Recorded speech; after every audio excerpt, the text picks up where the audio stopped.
Welcome back to getting ready for the barge build.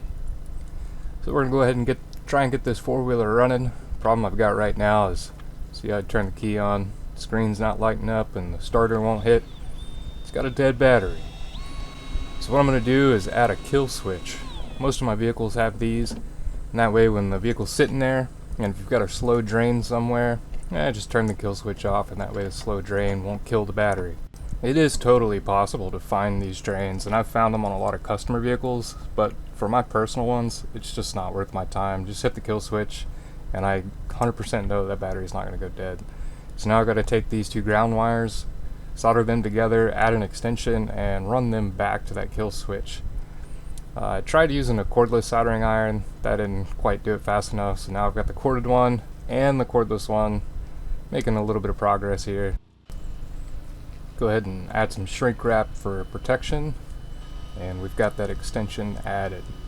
So next we're going to go ahead and crimp on some ends. I had to run the ground wire back to the switch and then another wire from the switch to the battery itself.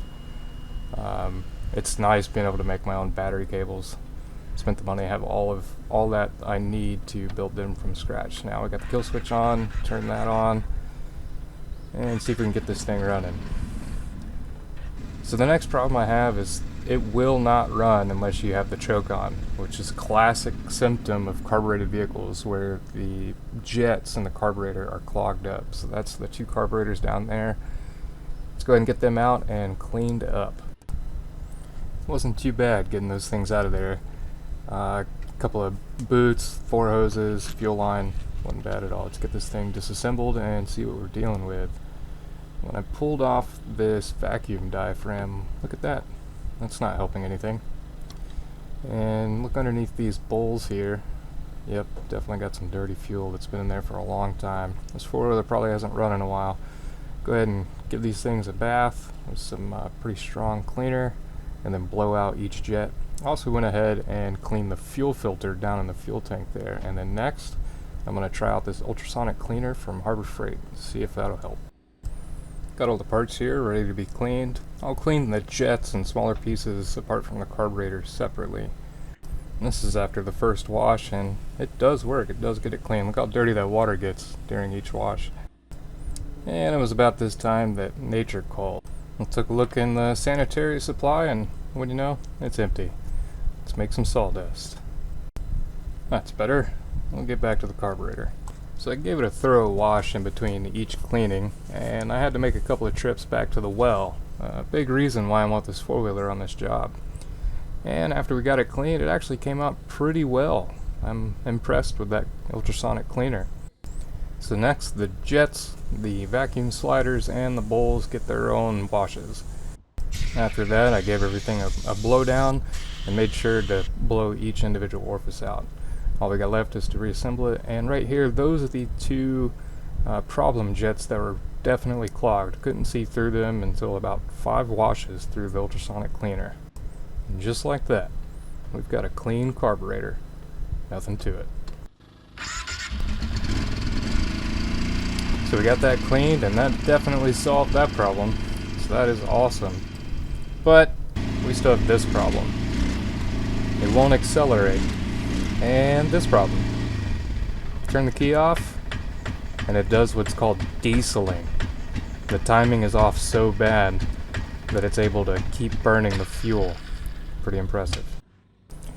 So I put the front piston at top dead center, the timing mark down there, and then in here you should be able to see the timing marks on that camshaft. It should line up flush with the head, and it doesn't. And I know it's hard that you guys can't even see where the marks should be. I've got a new lens coming for the camera so I can take those close-up macro shots, but just bear with me till the time being. Well, I've had to give up on the four-wheeler. I am capable of replacing timing chains. There are 4 in that engine, but I'm just not going to. It's not worth my time right now. I need to get this thing built. So next, I'm moving on to things that are much higher in priority. You know, I wanted that four-wheeler on this job, but I don't have to have it. I've got the truck and the car and another truck that my friend's borrowing that I could use if I need it. So, go ahead and start moving things over to the site, like this trailer. It was a pretty hard lesson to learn with that four-wheeler. I spent about 4 days trying to get that thing running. I just knew that if I could get it running, it would be really awesome to have on this job. And you know, I've come to the point now where I'm only going to do things that are directly getting this boat in the water. Except this. I was mowing the grass with my friend's lawnmower, and you see that tire? Shouldn't do that. Wheel bearings are just completely shot. Take a look at that. So, punch out the old ones, punch in some new ones, that's what it should look like. I did go ahead and replace all four. There's 2 on each tire. Get that back on there. Oh, and one of the dust covers was missing on one side, so I got a new one of those. Get some fresh grease in there this time. Before, I don't think it ever had grease in it. And like my friend Brent used to say, that is a happy wheel bearing. And I did get some new blades on after I destroyed those other ones. So I picked up this pretty cool knack box. If you know anything about these things, they are expensive new. So this one's got quite a bit of rust. There's some holes on the top that I need to patch. It would be a perfect place to store the welder and plasma cutter to keep them out of the rain after I fix those holes. Next, I've got this army trailer I want to get moved to the build site and emptied, but it's got this weird mechanism on the jack. So I've got this bar that I used to use on my old jack and this old drill laying around. See if I can't make something out of that. So I've got that piece cut off, and then I ground 3 flat spots on this rod I had laying around, put some tape around it to help center it up, and let's get this welded together.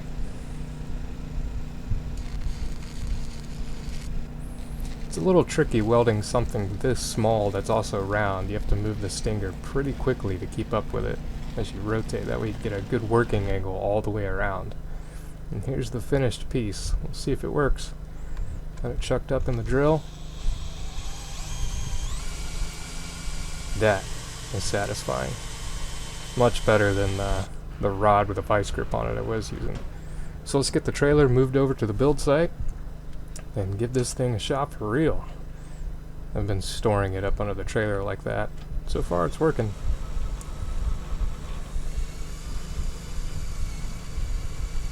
Wonderful. That's awesome. Store that for next time. Now I need to get my French trailer unloaded from that last trip we had. So I'm going to spend the day getting that together. I'm going to use stickers in between each layer of wood this time. They're pretty wet and they've been getting soaked. We've had about 5 days of rain, so go ahead and start stacking these things together. I've got a 10 1/4 inch skill saw here that I've been using to cut stickers with. I figured I could cut several boards at once with this thing, but it's slow going. I actually found it's quicker if you just cut one at a time. And just like that, I got my French trailer unloaded. Nothing to it. Well, after that trip we had a few things go wrong. So right here, that chain disappeared. On my way up there, it holds this ramp together in the upright position. On the way up there, that chain just completely disappeared. So I was honking their horn at me, let me know I was dragging that thing behind me. So I've got a new chain, I'm gonna slap that on, and remember I put new lights on? Yeah, that light broke before I even got there on that last trip. So let's get that old one cut off, grind some fresh metal, weld on a new chain.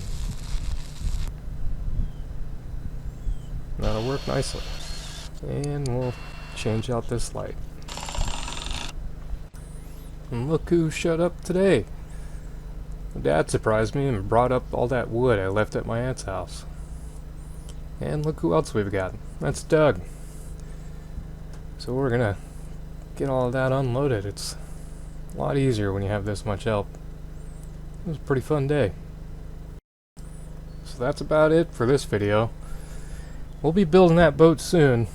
I've just got a few more things left to do.